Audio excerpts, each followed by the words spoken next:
You know that one student, the one who sits near the back or maybe right in the front corner. Their notebook is always open, their eyes are always moving, but their mouth almost never opens. The teacher asks a question, hands shoot up across the room and they just sit there, still, watching.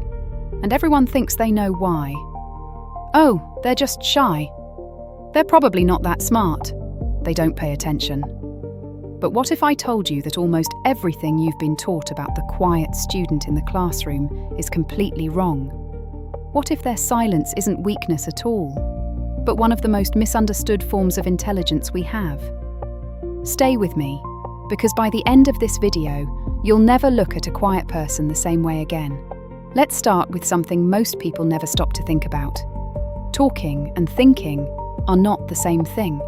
In fact, psychologists have found that the people who speak the most in a room are often not the people who understand the most. There's a concept in psychology called cognitive processing style, and it basically means that humans are split into two groups. Some people think by talking.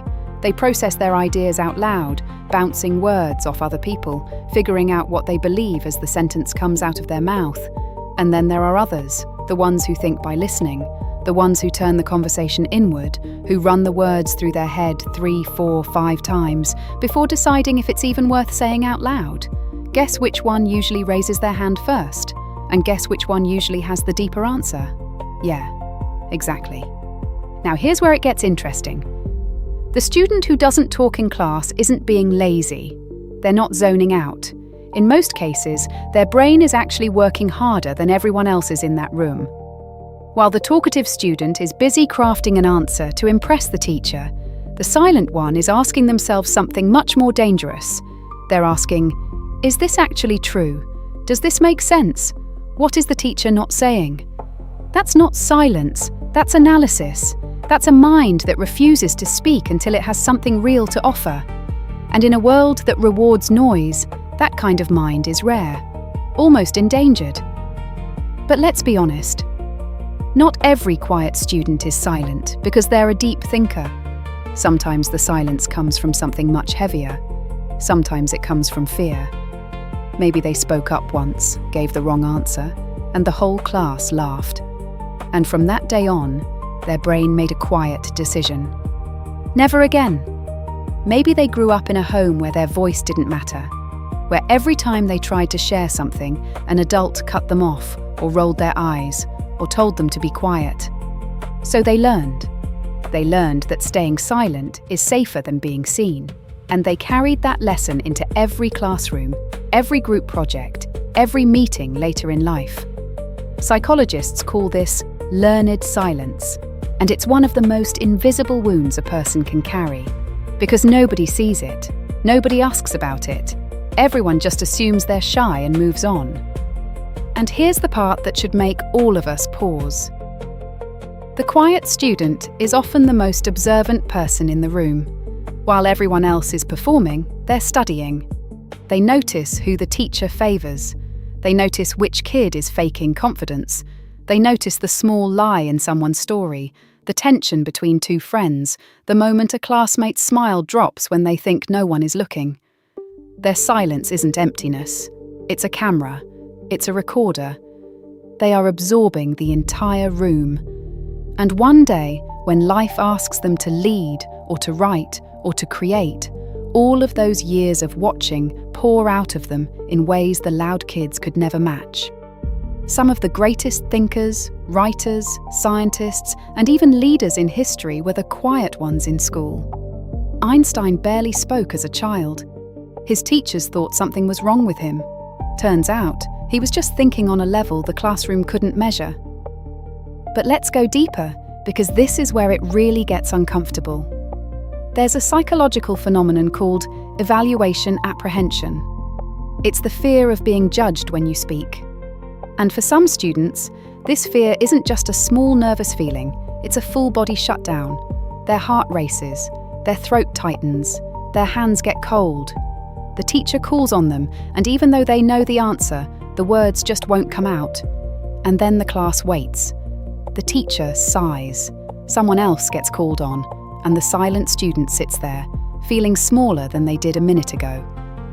This isn't a personality flaw. This is the nervous system reacting to perceived threat. To them, speaking in front of the class isn't just talking.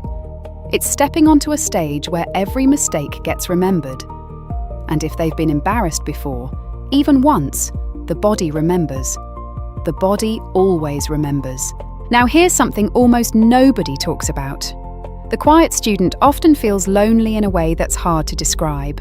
They want to be understood, but they don't want to perform. They want to connect, but small talk feels exhausting.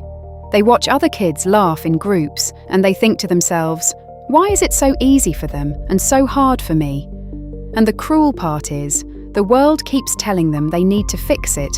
Speak up, be more confident, come out of your shell, as if their shell is a prison and not a place where they actually feel safe. But what if the shell isn't the problem? What if the problem is a world that refuses to slow down long enough to hear what's inside it? Here's a question I want you to sit with. Why do we measure intelligence by how loudly someone speaks? Think about it. In school, the kid who answers fast is called smart. The kid who raises their hand the most gets praised. The kid who dominates the discussion is labelled a leader. But fast doesn't mean right, loud doesn't mean wise, and dominating a conversation doesn't mean understanding it. Some of the most powerful minds in any room are the ones who only speak when it matters.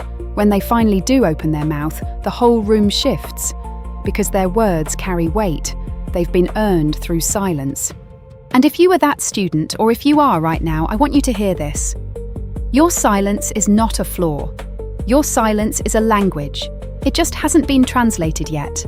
The world will eventually need what you've been quietly building all this time. Your observations, your patience, your depth. The talkative ones will fill the room first. They always do. But the quiet ones, they build the things that fill the world.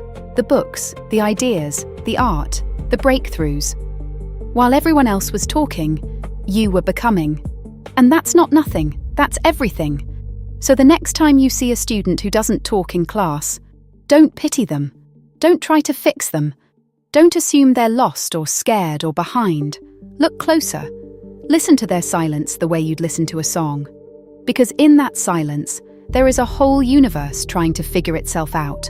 And one day, when they're ready, they will speak. And when they do, you'll wish you had been paying attention all along. If this video made you see yourself, or someone you know in a new light, do me one small favour. Hit that subscribe button, drop a comment below and tell me, were you the quiet student in class? Or did you know one? I read every single comment and trust me, your story matters more than you think. Until next time, stay curious, stay observant, and never underestimate the power of a quiet mind.